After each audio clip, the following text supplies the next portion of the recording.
You're listening to 420 FM in the morning with Donny and Jake. What up, Donny? What up, what up? Should it be AM that? I know I said FM earlier, so like slightly my fault, but like. Is that what that means? FM is PM? And I don't AM is morning? I don't think exactly, but I think it's something to do with that. Bro, when I was Hi-ation. Wow, this is Hi-ation. funny. I was gonna come on here and intro us like a radio station, but now we're having this debate because somebody let me know what the fucking truth is. You know what I mean? What's the difference between AM and FM? Because when I was a kid, I used to think, why is it not just AM and PM? You know what I mean? If that's the case. Yeah, they stand for something, obviously, but I don't know what they stand for. Let us know if you know. But, you know, you're listening to 420 in the morning, a.k.a. the High Expectations podcast. And today we have an OG throwback, not really throwback, but back to the old days where it was just me and Donnie in the booth. We've had a lot of guests, which is great. We love talking to new people. But it's cool, you know, to just get me and Donnie in here, you know, and we're doing the New Year's episode to wrap up 2020, possibly the craziest year most of us have lived through. Fucking nuts. Absolutely wild, Donnie. Absolutely wild. And I didn't really plan this and kind of worked out perfectly, but this is literally going to come out on the last day of 2020. Right? Yeah. Shout out us picking Thursday as our drop date. We work out. You know, and that's what happens when you put good into the universe and you stay on your path. And we've been grinding, Donnie. We've been grinding. Like anybody who's listened to the first episode, wow, do you know when our first episode was? How long have we been doing this? Can we check real quick? I could probably check. I was about to say, go to the podcast, Yeah. Apple Podcast. Follow us on Apple Podcast. Give us a 5-star rating and review. Shameless plug. While we find out how long ago we started. 420 FM. AM. AM in the morning. We're just beasts. We have the AM and FM on lock. 420. Yeah. Not actually, but that'd be cool. We're still in the process of getting the High Expectations domain. We offered him 1/600 of a penny. No, 100. I was like, how much are you saying we offered him? We offered him 100,000th of a penny because he wanted 6 figures. He has yet to respond. Oh, yeah, I did reach out. We did talk about that before. Yeah, I reached out to try and buy highexpectations.com, and he wanted 6 figures. And I was like, so this is going to be episode 21. Yes. Right? So so we've done 21 episodes. That's awesome. Let me see. Let's go see. Back to the introduction. August 4th, Donnie. Holy wow. shit. So, quick maths. 1, 2, 3. That's quick almost maths. 5 months. 5 months. That's solid. Thank you guys for listening to us, you know. I know the episodes with just us, you know, if you guys really listen to those, we appreciate you. Episodes with guests are awesome because, you know, the people that we have on the show are just great people. So, more guests coming in 2021, but we're here to talk about 2020. Sorry, I had to make sure they could see the Portnoy Musk 2024. Sorry, I had to get that off my shirt. Possibly who I'm actually going to vote for. We'll see in 4 years. Let's wrap 2020, you know, on a big scale. So what happened here? So we all came in January. Well, January was let's start it off then because I thought 2020 was about to be lit. Dude, I'm sitting there. Oh, go ahead. Yeah, I was in Mexico in February. So right when I came back in February, about a week after I got back, if that, was when the first coronavirus case happened in Nevada, in Las Vegas. Mm-hmm. So, yeah, the first 2 months of the year, and I remember, like, being in Mexico, and it was funny because as everything was happening and they were starting to announce the China travel ban and this and that, we were debating whether or not, as a family, we were just going to try and stay in Mexico and ride it out. Because we didn't know. Like, we thought maybe it'd be safer there, it'd be better there. We don't have to travel and be around people, whatever. But yeah, that would have been a long, long vacation. Yeah, bro, you would have definitely. I would have been still in Mexico. You would have spoke a lot of Spanish.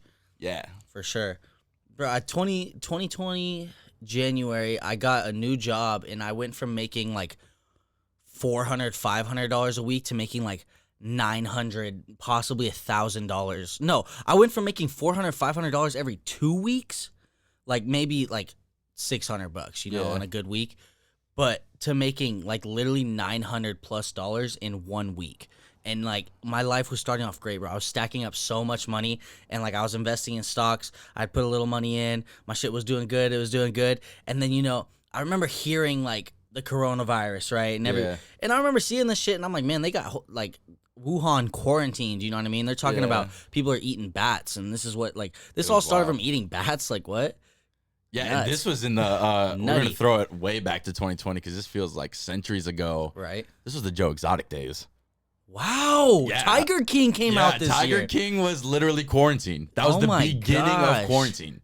Dude, I watched 30 seconds of Tiger King. I'm not going to lie. You didn't watch all of Tiger King? I'm not going to lie. I started watching. My dude, God. I watched the intro and I was like, I'm not watching this shit. I was like, I'm not investing in it. You know what I mean? I had basically heard the whole story. You know what I mean? I know all the characters.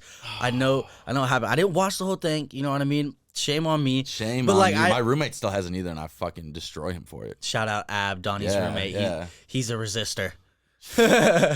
But not like I remember watching the intro and like he like walks up to the guy's like, I've never been bit by one of these animals, and then like the next clip is him getting bit by one of the tigers. You know what I mean? Wait, is that when the dude loses his arm? Or you maybe didn't get that far? I don't know. I definitely didn't see that, but or he loses his hand or something. I forget. Yeah, that might be it. Yeah, but then Joe Exotic comes out in the next clip in the intro is like, he's like, "Come here, you sexy beast," talking to the tiger, and like I was just like, I cannot watch this shit and take it seriously, bro. See, that's the thing is like when I watched it, it was not to me like a serious documentary. It was just pure entertainment in a documentary. Like the entire thing was hilarious to me, but the story itself was also kind of cool. It is a cool story. People, I know you've heard this multiple times. Like that bitch definitely killed her husband. Carol Baskin killed her husband, like 100%. So like that story was wild. The fact that like this dude just disappeared. He was gone. Like his van was found, and like they never found his body. Nothing. Like how do you not say she fucks with the mob and she got ties? Lot of ties. Yeah, you're like, bro, you just cut him up and feed him to tigers. How are they ever gonna find him? Right. That's weird. Like just really battling over a tiger empire. But you know what that sparked? Was like, I feel like the memes this year have really just like people's like internet ability and Twitter, like social media, like savvy and like meme usage and like all the shit that goes along with it has really like, bro, if you fuck up on Twitter, they're gonna let you have it. The internet, especially Twitter, 100% undefeated. Yeah. Like they are ruthless. And it's hilarious. It's fucking hilarious, but it's nutty. Like the shit that goes on in there is just like, no, like sometimes shit be outlandish on Twitter. I'm like, I open that shit up. I'm like, whoa. Yeah, no, people are crazy, but no, I think it kind of turned to that because everybody was like, fucking, you know, with the coronavirus, everything turned more inward, not inward like in yourself, but I mean, kind of, but more like in your house. Yeah, you know what I mean? So like, everybody went to the internet. I mean, fucking Amazon made a whole lot of money from all this. We all know that.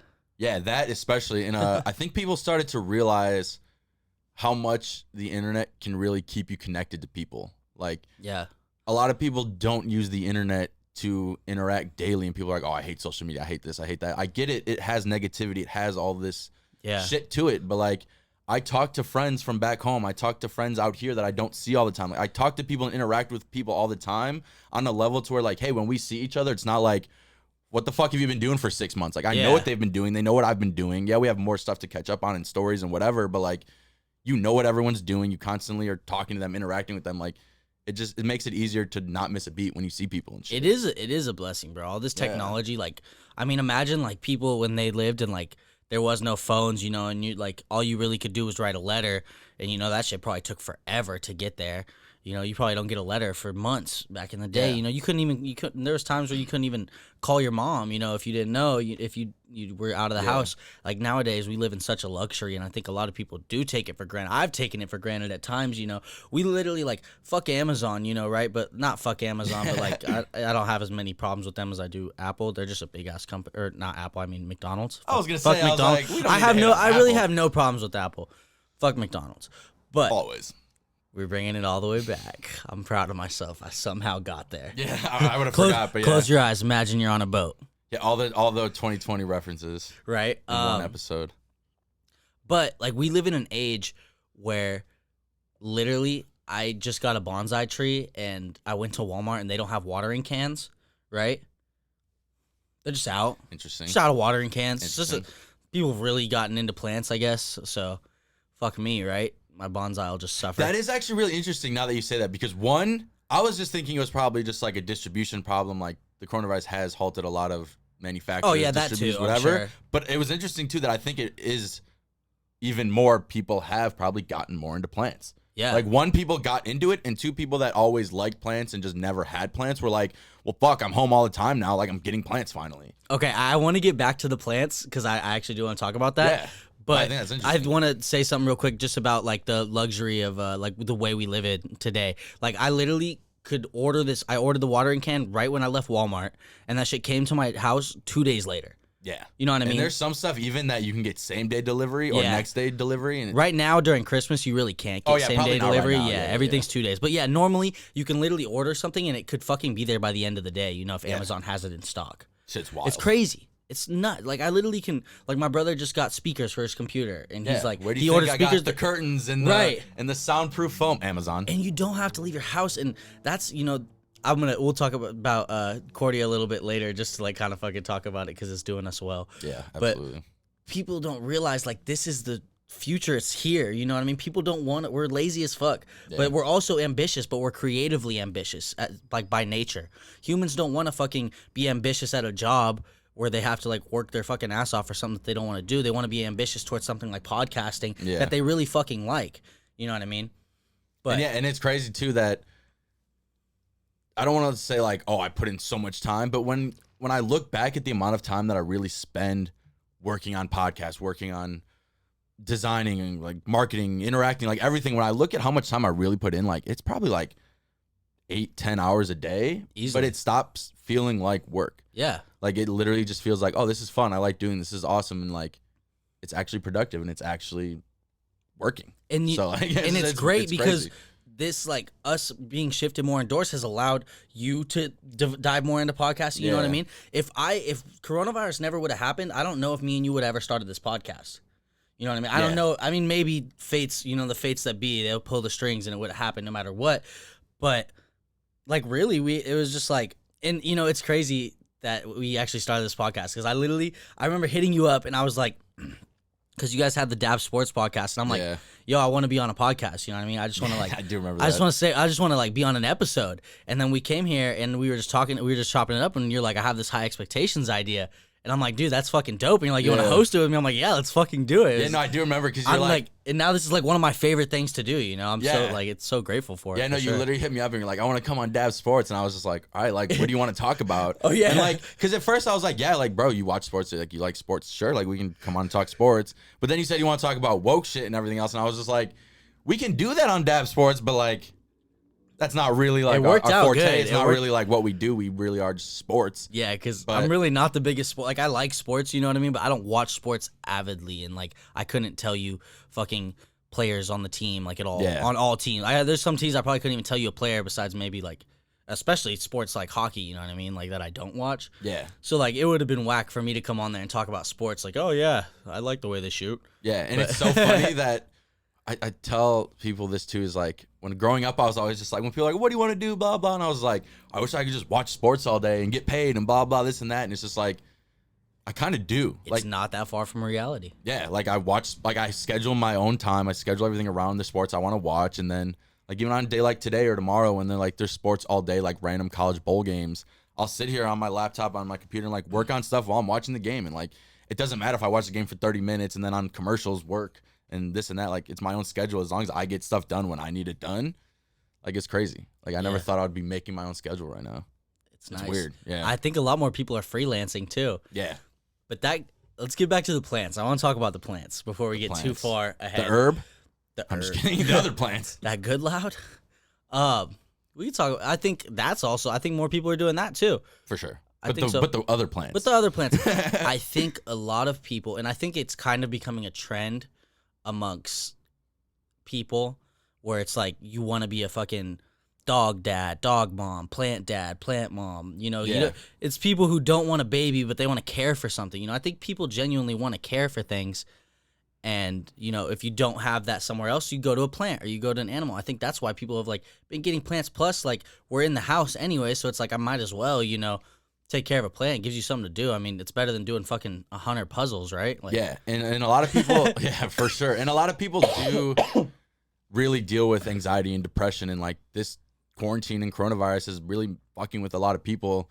And an important lesson that I know that I read all the time is people are like, if you're depressed or whatever, and like you don't feel that need to live for yourself or whatever, then you find external things to live for. And I think that plants, whether or not people do it on purpose, is a solid way to do that. It's like, if I don't take care of this plant every day and I'm not there for this plant's going to die. This plant needs me. I'm living for this plant.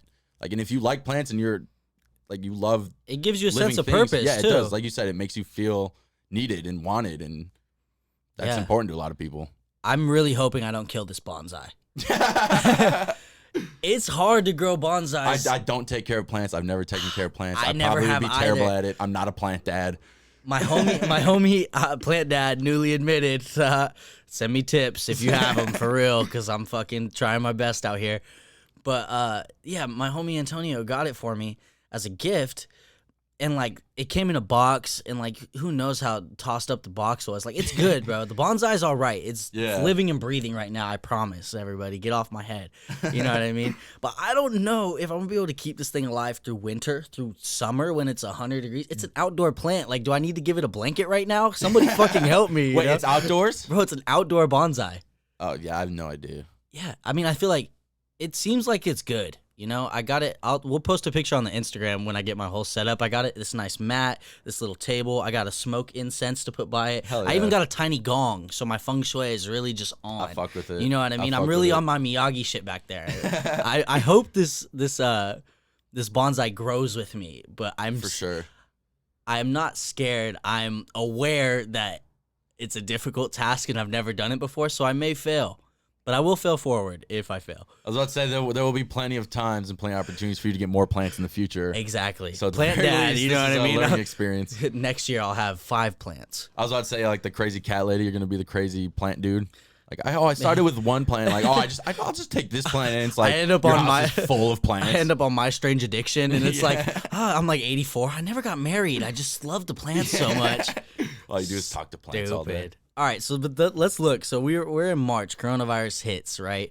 So then everybody kind of. I remember the first like week of quarantine. You know, we're sitting here, and me and my homies went to fucking the park, and we're like, it's like literally the first day of quarantine, and we're like, we go to the park, and we just recorded this little like short film of us just being like, oh fuck coronavirus, like I don't know. It was just some stupid shit, like just some pure like fun high shit, just like trying to enjoy life because we're about to be in here for 2 weeks. What are we gonna do? And like. You know, we weren't really I wasn't in the house all day. I'm not going to say I was, you know, so I'm sorry for anybody that gets offended by that, but I'm a big believer in, like, I'm not going to get stopped till something stops me, you know what I mean?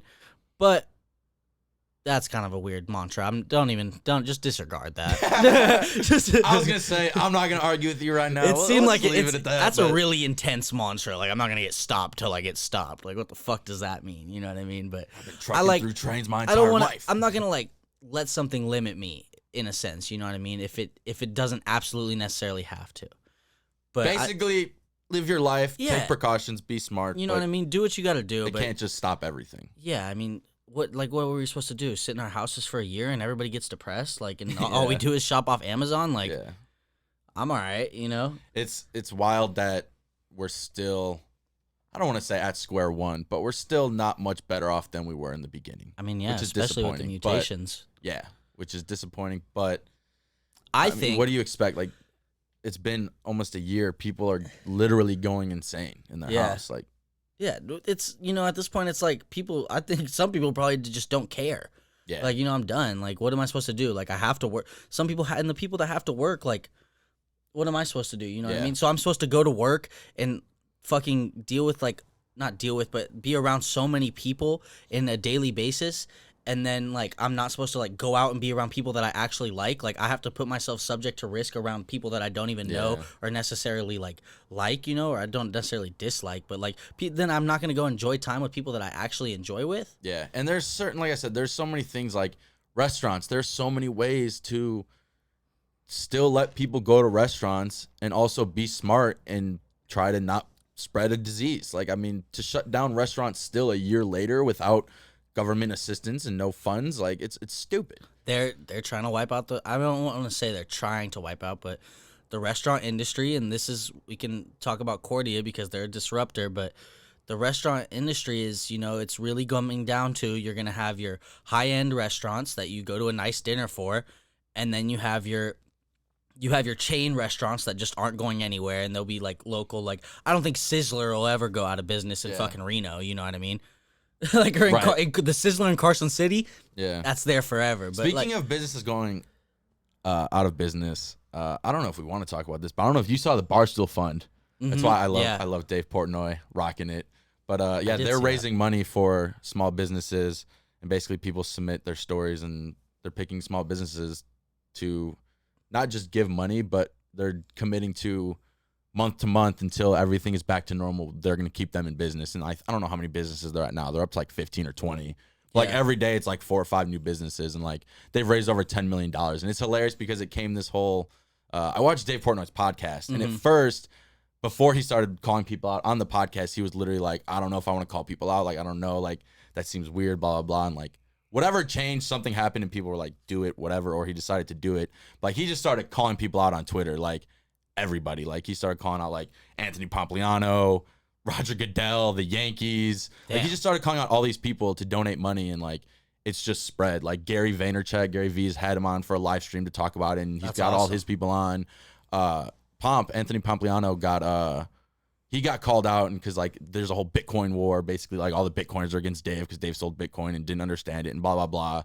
So like he called all the Bitcoiners out and was like, Bitcoin's up blah blah blah % this year, like donate money, like you guys are all rich right now, like put your money where your mouth is, blah blah blah.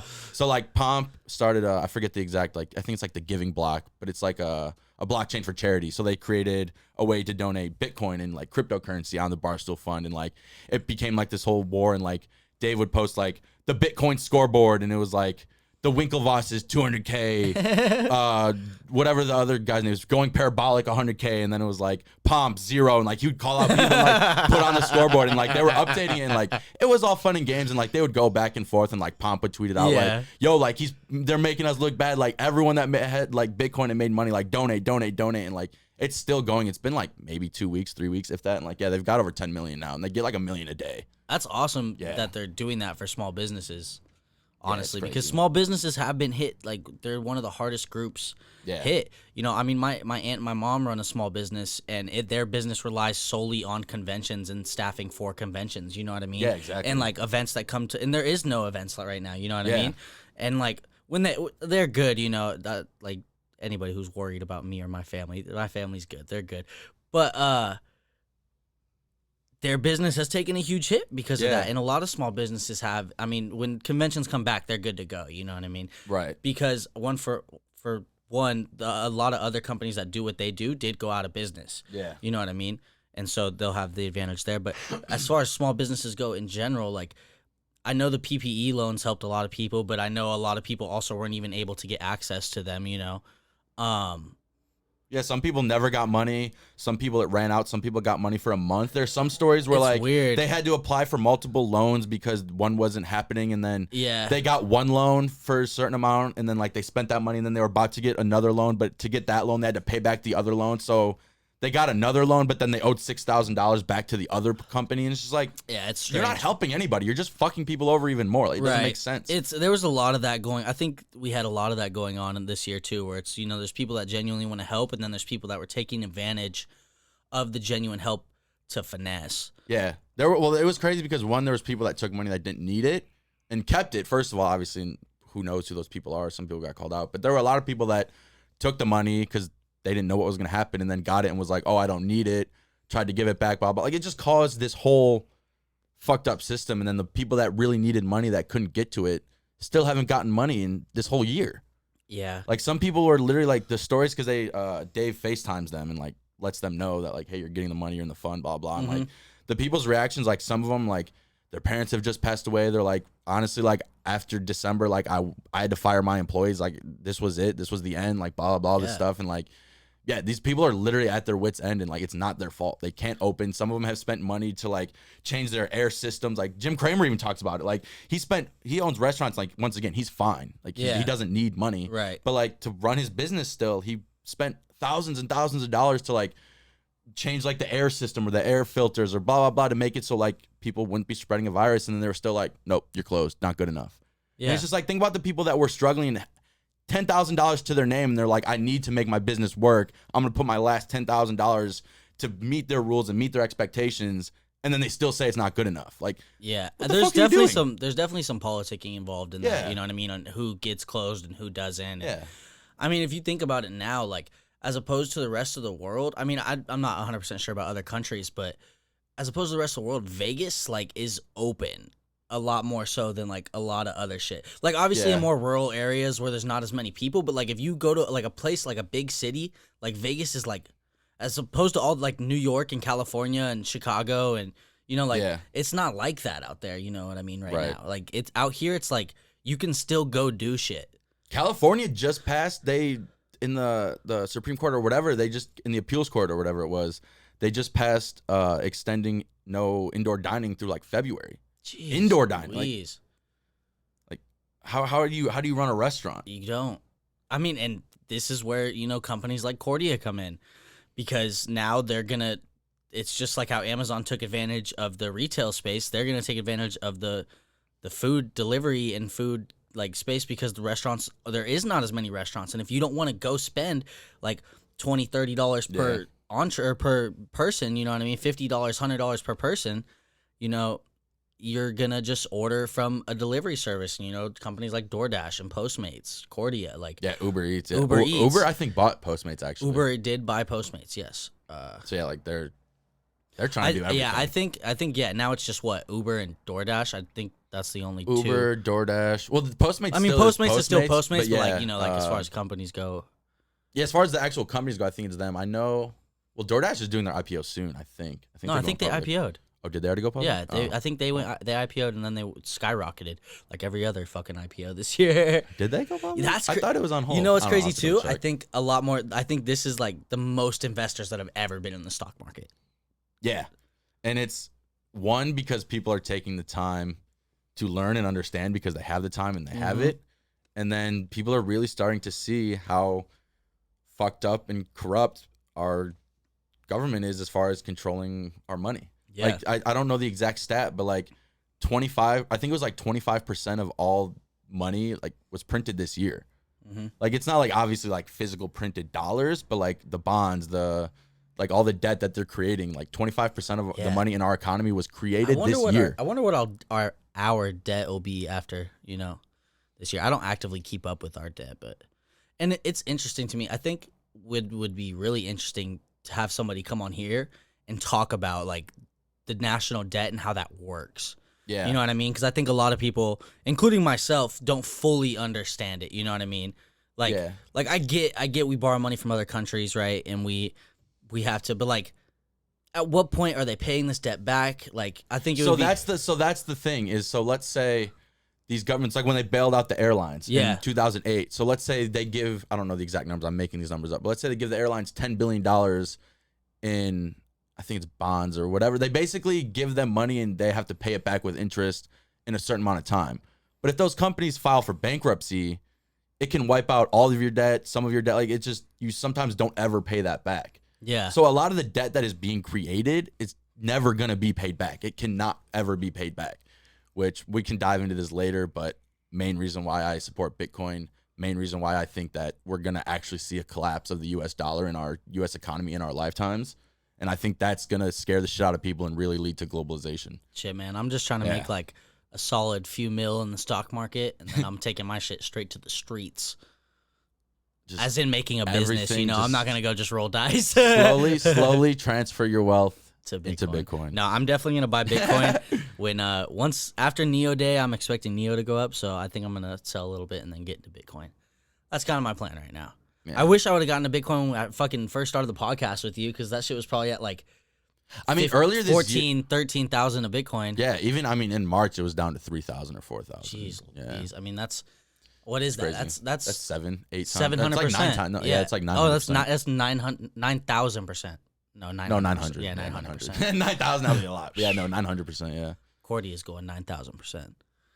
that's lit. I am in no way. I don't know how the SEC and the laws work. Yeah, neither of us. We definitely do own Cordia stock. Yeah, but neither of us are financial advisors or have ever worked and been a financial advisor. So everything we do is literally purely just for fun. And like we said, we have our own money in it. Yeah, I was about to say, it's my own money. We think it's a good stock. You know, like if you like it, check it out. But obviously this is in no way, shape, or form financial advice. If you lose money, it is not on me. Yeah. But if you gain money and you need my Venmo. Yeah. If you want to buy a High Expectations hoodie, which is going to be coming out soon, with your Cordia money, go ahead. It's hell yeah. We are just doing our diligence by spreading an opportunity that we think we see. But interestingly enough, let's actually talk about that because I love talking about it, and I think people just might be interested to hear about it. Ghost kitchens, virtual dining, that's what it is. It came from the coronavirus, really. Yeah. So long story short, let's start, I guess, with the ghost kitchen aspect. Let's say you have a restaurant, Applebee's. Let's say there's this company that makes chicken in Kentucky, and they really have this amazing recipe, amazing menu, amazing food, and they know that, and they want to sell that to people. You can buy that from them and just sell their food out of your kitchen. So you could sell, let's say it's Nashville's chicken, because that's actually a real one that exists out here. I've had it. It's actually good. I don't remember what restaurant they're out of. I think it's like what's like one of the, I don't know. I'll look it up. Anyways, they're located at like a bar, and all they do is sell their food through the Uber Eats, DoorDash, stuff like that. So you can sell your food through other people's kitchens. And yeah, that's the basics of the ghost kitchens. Yeah, basically you're cutting costs on indoor dining, on front of house staff. You really just go skeleton crew, with, your chefs and then a few people or, a person or two depending on your volume to really orchestrate maybe the orders being curated with the Postmates, Uber Eats, DoorDash drivers. You know what I mean? Yeah, like you said, they cut out the indoor dining. It cuts out a lot of your base costs, right? Because you're operating out of a smaller space. You're not paying nearly as many people. You don't have to deal with a lot more of the risks that come with having people in your restaurant, liabilities, all this and that. You know what I mean? But it really is the future, man. And with Cordia, it's like they're getting celebrities. They have Busta Rhymes. They just got Carmen Electra. And these celebrities, the cool thing about Cordia is these celebrities are doing menus. So you have Feast by Busta Rhymes, which is a menu created by Busta Rhymes. Not only can you order that, so say you're going to order food, right? And you're like, okay, I want to try this new Busta Rhymes Feast. But your girlfriend or, your boyfriend doesn't want to fucking eat the Busta Rhymes Feast because they're vegan. Oh, but don't worry. From the same place, you can also get vegan food. You can also get Italian food. You know what I mean? They have separate menus. They're going to have, I think the way they're going to run it is, because people are going to be able to create their own kitchens, which we can talk about in a second. But I think the way they're going to do it is keep it like 4 restaurant-type foods per menu. So you'll have, Feast by Busta Rhymes. Then you'll have, an Italian-type restaurant where you can get Italian things, maybe, a vegan menu, and then maybe, a dessert, some weird, whatever they want to do. But yeah, and that's where the virtual dining brands come into handy. So let's say you open up a kitchen. It's a remote kitchen. You're not a dine-in. You can do carry-out and stuff like that, but you have a location, and like you said, you have from that location, you can sell the Feast Busta Rhymes menu, now the Carmen to Go menu, whatever other celebrities they end up signing and getting deals with. You can sell all those menus out of one kitchen. So like you were saying, if someone wants the Feast menu and someone wants something from Carmen and Electra's menu, you can get both from the same kitchen. Yeah. And yeah, it's really eliminating what he explained as the CEO, Peter Klampka, he explained it as eliminating the middle dining. There's always going to be fast food. People need food on the go. Exactly. People and then there's going to be high end. Yeah, when people want to go celebrate anniversaries, birthdays, stuff like that, people are going to go out. But the middle area of dining is slowly going away, and people aren't just going out to eat to go out to eat. It's so also much more a time convenient. thing, Yeah, it's so much more convenient to just order food and get it to your house. And especially with people working at home, think about your lunch break. If you have to go buy food, you have to account the time traveling 10 minutes there, 10 minutes back, 10 minutes waiting for your food. That's 30 minutes. If you have an hour lunch break, you only get really a 30-minute lunch break. Yeah. So let's say you get an hour lunch break, you order your food. You don't have to go on your lunch break till your food gets here. You go on your lunch break, eat 10, 15 minutes, 20 minutes, however long it takes, and then you have still a full lunch break of really actually maximizing taking time. your time. Yeah. And that's what it's going to be coming down to overall in everything, is how people are managing their time, because everybody's ambition, I think a lot of people's ambition has risen due to the coronavirus, because we're all like, okay, well, what am I going to do if I really can't work? You know what I mean? What can I do? What am I good at? Yeah. And it comes down to that. But yeah, with Cordia, just like we said, look into it. Definitely do your diligence. Like we said, we're not financial advisors in any way, shape, or form. Never have been. Probably never will be. Probably not. Yeah, I don't think I will. As long as I can manage my own money. Yeah, I mean, I'll help other people if need be, but I don't need that stress in my life. You know, but yeah, just look into it. It's a good opportunity, you know. But yeah, risk your money at your own stake. Any money that we put in, we're comfortable with losing. So yeah, if it goes to zero, it's okay. But yeah, you have to go in with that mindset, especially when you're investing in like penny stocks. But it is a great company. I truly believe in it. I know Donnie believes in it. Hell yeah. But let's see. Okay, so now we come back to, you know, there's that time period where most people aren't working, right? Yeah. I wasn't working, and that's another reason why the stock market's been going up too, is because a lot of people were getting the unemployment money, and a lot of people it's just a fact, were making more than they were making at their job off unemployment with the extra 600. Yeah. Right? Which I think, personally, the 300 extra unemployment is just fine. Yeah, I think it's reasonable. I mean, I get the 600 because you do have people who do make, you know, that 1,500 in a week from their salary. And I was about to say, just so people aren't extremely overworked about it, it's just people, especially in Vegas, a town like Vegas, people don't realize that most of our money comes from tips and service charges. Is even if I was able to go to work right now, the fact that there are no events, there are no concerts, there are none of that, like, there's no money to be made. We all work minimum wage jobs and live off tips. Right. So sometimes, that 600 plus your minimum plus the unemployment sometimes was less than I could have made in a week. Sometimes it was more. Yeah. So realistically, it just depends. And like, yeah, some people, if you only work a job that is hourly, you probably were making more if you didn't make tips also, or service charge or whatever. Yeah. So like, I get that there is some tension there, but some people were making less. No, for sure. I mean, I was making just about the same, but like, yeah, I went from working like now, you know what I mean? I'm not getting unemployment, and I went from making, you know, 900 plus a week at the same restaurant I work at, right? And to making, you know, now probably about, you know, like 500-ish a week. Yeah. You know, and it's because of tips. There's just not as many people. Like the restaurant I work at, we used to be able to do, you know, 1,200 people in a night. Right. You know what I mean? And now we're doing 400, 500, 600, you know. Yeah, exactly. And that's the most we can do at a quarter capacity, you know, is like 600.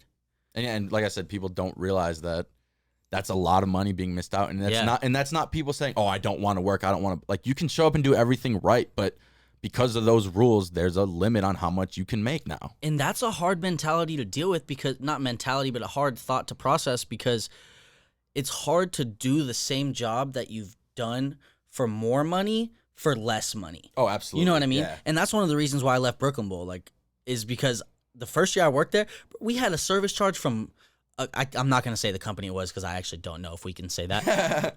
But we had a service charge from a big company, and I literally remember they missed my service charge on that check. So I only got $12 service charge. And like, our boy Derek, who we're going to have Derek on the podcast soon, so shout out Derek. But always showing love, really good guy. Can't wait for you guys to get to see that one. But he's like, "Dude, how's your service charge?" I'm like, "I got $12." And he's like, "Oh, no, that's wrong." He's like, "Go talk to him." I went and talked to him. Literally the next week, I had a check for $1,200 from one night. Yeah. You know what I mean? That's what I'm saying. Like, those opportunities exist out here, and we can't get that now. I think, on a positive note, I think coronavirus, I think it seems like it's getting bigger and scarier and worse. I'm optimistic that we're going to have a treatment by early March. I mean, we have the vaccines rolling out and things are working well. And I think people want a treatment, though, because I think the problem with the vaccine is I think not everybody wants to take it. Not everybody has to take it. And we can get a real doctor on for this, but like, I've looked up stats and like how it's herd immunity. It's the same thing. So it's just, I mean, personally, if like 60% or like, if it's not even like that much of a majority, but if a decent amount over a majority gets the vaccine, that's all that needs to happen. Yeah. And personally, I think some people, I don't know, maybe, I mean, knock on wood, but I've literally been around thousands of people since this started. Like, just because I've been working, you know what I mean? And I have not gotten it, right? Like, I mean, I also think that people are a lot more conscious about what they're doing, and it's true. People are cleaning things more. And I was even talking to a couple of my buddies that were like, think that masks don't help or don't whatever. And I'm just like, all right, for a simple example, when you talk to someone, like, let's say we're this close and we're actually facing each other, how many times do you accidentally spit on each other's faces? Right. If you have germs, like that person got that. Like that's in their system now. So like even just not spitting on each other's faces on accident when talking has probably been a huge factor to stopping spread the disease. Oh, for sure. So like even just little things like that where like I said, there are things to do without just stopping life. Yeah. So we're like, if people were just willing to do the steps that really are proven to help, we'd be a lot better than we are. It does go a long way. But I was going to say to you, like you said, it was possibly getting like scarier and blah, blah. People, I think people that have been really, really paying attention knew it was about to get way worse going into the winter, and then it's going to get better going to 2021. Yeah. That's the only reason why I'm not Summer as is worried coming again. back. I mean, summer is good for, not good for the virus is not good at all, but summer is good helps against the virus. And it helps, obviously, like I said, now we're rolling out vaccines. It's going to be a combination of all those factors. But it really was. I mean, it was the holidays, people gathering even if they weren't supposed to. It was people still traveling, blah, blah, blah. Like, there was a lot of factors over the winter that played into things. So. Hot take. If we're still experiencing coronavirus by the end of 2021, this shit is a scam. It's interesting that you say that, just because we're going to be dealing with it still. To it's this not going to be extent. gone. Okay, To yeah. this It's extent not going to that be we're like at, this yeah. now. By the end of 2021, I think we're going to have everything will people be wearing open masks for and- another few years. Like, not all, I don't think it's going to be required, but I No, think people but by- naturally are going to want to wear masks, you know. people wear masks more. Like, Yeah. Like, you know how, like, in foreign countries when people are here, like, I know in the Asian community, it's really popular. Like, a lot of people in Vegas always wear masks. Like, before there was, they were just conscious about germs and everything. And, I mean, it's not a terrible idea. I'm not going to wear a mask all the time if it's not required. Don't get me wrong. But, like, there's a reason people do it. And there's a reason those people stay healthier a lot of the times. I mean, it's proven to work. Truth. But, like I said, I mean, I think even if not the end of 2021, by 2022, things will be relatively quote unquote normal. It's going to be really interesting to see how the entertainment and the concert industry changes, because the only thing I could see, I mean, it'd be really difficult to do, but the only thing I could see them adding is one, I mean, if they still require masks, obviously that might be a thing, maybe. Yeah, but how do you regulate that, in a big crowd? Yeah, the only other thing that I was going to say is possibly temperature checks. Like, that's the only thing proven that, like, you can say, like, all right, if you have a temperature, you're probably sick. Like, you can't come in here. Like, you need to go. Yeah. But, like, or rapid testing would be another. If we could get, our test results, that would be a good way. You test somebody and then, but then, you're just, it's going to be hard either way for concerts. It's interesting, yeah. I think, hopefully 2022, we get, even maybe they keep it smaller, where it's like, okay, you only, 300 people can come in this certain space, and I could see it being you kind of have to stay with your group. It's kind of like a restaurant without tables, you know what I mean? But you have to stay with your group, and I don't know. We'll see. It's going to be interesting. Man, this year has just been crazy. I am thankful for this year. I mean, this year has been really hard for a lot of people, so like I acknowledge that, what I mean? For sure. For me, tough. This year has been a really pretty good year in my life, you know what I mean? Like I've transformed my financial stability massively. Like mentally, I feel better than I've ever felt. You know what I mean? I would arguably say that at least the second half of this year was arguably like one of my best years. I would say that. Like by the time everything, like I started to figure everything out and like work everything out and like kind of trial and error everything. Like, I feel like going into 2021, like I know exactly what I need to do. I have an exact plan. Yeah. Like there's no more figuring things out. Like I did all that. Now it's just time to execute. Yeah. No, I feel that same way. I feel like I went through all my trials and now I just know what I need to do. So it's about doing it. Yeah. Also, I got my stock account in 2016 and my stock account was anywhere from 2,000 to 9,000 at its peak. Right. Yeah. And it dropped down. So it was at 9,000. Then in March, it dropped down to 4,000. From March to now, I've literally made 7 times what I had in there. And it's crazy. This has been a great year. You know what I mean? That doesn't happen every year. You don't have that opportunity. But it really is about learning and understanding. And like I know you talked about this before. Like same thing. I've had an account for probably 3-4 years now. And if I had done everything I knew was the right move, like at the time, I probably would have been really well off. Yeah. It was just the discipline and understanding of learning from your mistakes, sticking to it. And and it was tough to, I mean, people that are new to the stock that are going to be new to the stock market, Jesus, caught myself up there, you have to be okay with watching your stocks go down for a time period. And that's one of the things I learned. I think the 4 years of investing I had before this year really taught me everything I need to know, And one of the things, I think I've said this on here before, but it's just one of the pieces of advice that has always stuck with me is, don't try to catch a falling knife. That too. You know what I mean? Yeah, while we're going to give a quick piece of advice, I know the number one go-to fuck up, I did it so many times, is you buy a stock at $90 because you love this company. It goes down to $80 and you're like, wow, I fucked up. Like, what am I doing? Let's sell before it goes down more. You sell, it's back up to 90 and you're like, oh, this is the company I thought it was, and you buy. And then you're just like, you just lost money when like the quote unquote like buy the dips, like the strategy to that dollar cost averaging would be buy it at $90. Let's say it goes down to $80, buy the same amount.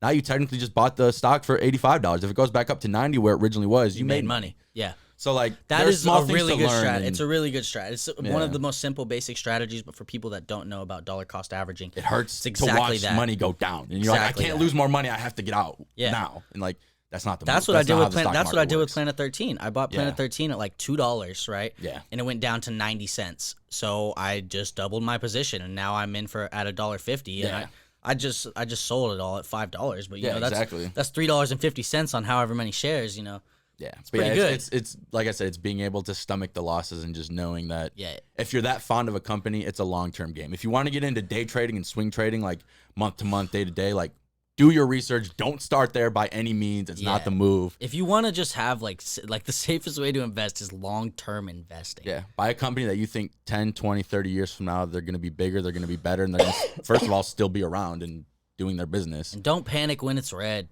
Yeah. Buy when it's red. Because if you really like the company. Don't automatically buy everything that's red. Yeah. Speaking of red, interesting because it's in the weed space. Tilray and Afria are merging. Afria? Afria. I've never heard of them. I bought them at $5 a share and I sold them at like $5.50 because they were just up and down. I was like, fuck this. I'm gonna try to make more money elsewhere. But they're up to like $7 now, and or no, did I say Afria and Tilray? Yeah. Yeah. Tilray used to be an $80 stock, and it's at $7 now. Yeah, I was about to say, Tilray went on a hot run. I personally don't like either of those stocks. I think the best cannabis stocks, in my opinion, are Planet 13 and Canopy Growth, because Canopy Growth is they're one of the more established companies in the marijuana business in Canada. Yeah. But I think you're also going to have some really good opportunities popping up in the U.S. for anybody interested in the retail marijuana space. Interestingly enough, I actually have not dived, whatever the fucking word is, back into the marijuana space yet. Stocks. I own no marijuana stocks right now. I had Planet 13. It did me well, and I was just like, you know what? I'm going to put this money into Neo. Hell yeah. Well, shit. 2020 has been Neo wild. Apple deal 2021. This turned into a stock podcast. It kind of did, but we kind of wrapped 2020. I mean, for us, good. For us, it was great. You know what I mean? We had, how many guests do we have? We had Antonio. Shit, I can't count. We had Rudy. We had Jay. 10? We had Juliana. We had Art. We had O'Shea. We had Brittany. Fuck. Did you see how I just counted that? That was some pure high shit. I counted to 5. On the same hand, yeah. I did see that. I think that was like 7. I really. If I'm missing anybody, I'm really sorry. I think that's everybody. But we're 21 episodes in, and we started 5 months ago, and this has just been a really dope experience. Anybody who's like really listening to us, we do appreciate you. Fucking hope your Christmas was great. Hell yeah. Hopefully you have a safe New Year's tonight. Yeah, hopefully. Be careful. Hopefully your New Year's is, safe and good and fun, and you create lots of memories. And we'll probably have a lot of babies here in 9 months. But I think you meant us at first. I was like, "Whoa, speak for yourself." No, okay, no. I don't think I'll have a baby this year. Yeah. I mean, who knows? Life is crazy. 2020 was crazy. But, little Jake wouldn't be so bad. I'll have him on for the podcast. That was bugs. I kind of sounded like super negative on kids. I just don't want kids anymore. No, I'm not ready to have a kid. I want to be like much better off than I am. I mean, I'm well off, but I want to be much better off than I am to have a kid. Because, if coronavirus is still going on, like we had said in previous episodes, like a lot of these parents had to become teachers and, also working full time. It's been... Yeah, and I'm just about to start, obviously waiting a little bit, but I'm really just starting about to travel the world again, travel to all the sports stadiums, travel all the country, go to all 50 states. There's a lot I still want to do that would be a lot easier on my own time. Yeah. Then obviously having a kid, I can't just pick a random weekend and fucking leave. You have any New Year's resolutions, Donnie? I didn't do any like specific New Year's resolutions this year. Like I said, I've kind of been working on everything. Going into 2021, like I said, it's just gonna be work, podcast, water, black coffee, no candy, no fucking bullshit, no fast food. All the basic stuff that like I've been slowly working on and practicing. Like it's just like I said, 2021 is just execute. Yeah, Can't talk today. I'd agree. My one resolution is this thing is gonna go away. I'm done with I think I'm gonna go tobacco free as well. Dude, it's the move. Yeah, I hit it too. I know I hit it when you're here. No, but it's fun. Like I just love smoking. You know, I like it's kind of just cool to take the edge off. A little bit. Just I like smoking because it's cool. Smoking's not cool. All the cool kids are doing it, Mom. I'll do it. Leaning against the wall. Wow, how they used to make smoking cigarettes look so cool and advertisements. Yeah, I'm so glad. I'm completely off cigarettes. Yeah, I really just want to get healthy. I also want to keep my bonsai alive. That's very important to me. That's a good resolution. And I want to basically get my wealth like 10 times what it is now. Yeah, that's a solid. Like I said, I don't put like exact numbers on it just because. Oh, it's impossible. It just bothers me. Well, it's not impossible. Hey, but you know what? My goal at the beginning of this year. So one of the my goals that I wanted to do at the beginning of this year was I wanted to buy a Tesla, which that didn't happen. It's just not. It really doesn't make sense for me. But I got a dope ass Honda Accord. It's like a fucking spaceship. There's blue lights in there. Check me out. But one of the things I did do was I wanted to get my stock account to 10,000. I think at the beginning of the year it was at like 6, and so we did that. Crushed it. We really crushed that one. So it made up for not having the Tesla, but yeah, and there really is. I mean, Tesla's not going anywhere anytime soon, and like cars are only gonna get not that they're insanely expensive now, but they're only gonna get cheaper. They're only gonna get better. They're only gonna get more convenient as far as charging stations and blah blah blah. Like for me, like I was even thinking like I would love to get a Tesla, but living in an apartment complex, like can you? Mm-hmm. Like, can I even charge my Tesla here? What do I do? Like, I know there's charging stations, so like I would have to make sure I go drive to a charging station. But like, if for some reason I didn't have enough charge to get to the charging station, I mean, what do I if do? you got a garage in the apartment, you could charge your car. Oh yeah, I guess I could just pay extra. I think if you had a Tesla, you would have to. Yeah, you would have to. Yeah. That'd probably be your best bet. Yeah, I guess I did forget that they have garages here just because I don't use it. But yeah, but one of the things that steered me, I was gonna try to lease a Tesla, but you can't lease to own a Tesla. So I was like, I'm not fucking doing that. Yeah, you know what I mean? Like, it's a decent deal to lease it, but then you give it back. But then if you wanted to keep it, all that money's gone. Yeah, like, exactly. No, and I'm a firm believer in putting your money towards things instead of just renting things. You know what I mean? But renting is a viable option a lot of times. You know what I mean? But if you can try to rent to own something, it's always a much better deal. Yeah.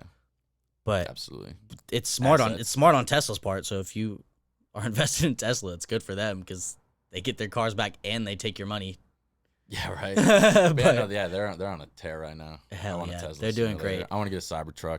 I'd want a Cybertruck too. If these next few months go well, I'm probably gonna pre-order a Cybertruck because I think they're rolling out 2022-ish. Yeah, or maybe the end of 2021. But yeah. That was interesting. I don't know why I did that. I hope we're still recording. Yeah. For those of you that are listening, we are recording this video recording this video, and it just the screen just closed out, so we're a little surprised. But that'll probably I can't see the mouse this far either. Yeah, I don't know. We might have to wrap it up here, but I hope everybody's 2020. You at least found some positives to take from it. Oh, we're still good. We're in business. It didn't go. I don't know why. I didn't push a button. It just fucking left the screen. I thought we'd lost it all. I thought it was over. Everybody listening on the podcast is gonna be so fucking confused. I have a New Year's resolution. Yeah. To master the fucking technology of podcasting because it's so hard. Yeah, I think my New Year's resolution for podcasting is I wanna. Oh shit! Somebody's here. I think it's Brody. That's hella funny. Oh, yo, bro. This is the most loose podcast we've done. This is the best outro we got. But this is awesome. 2020, what a year. 2021, let's fucking do it. Happy New Year's, everybody. Thanks for listening. We love you guys. Check us out on all the platforms that we have in the description. Check us out on Twitter and Instagram. Fucking let us know your highest expectation for yourself in 2021. We love you guys. Love you guys. Fucking awesome peace. Outro.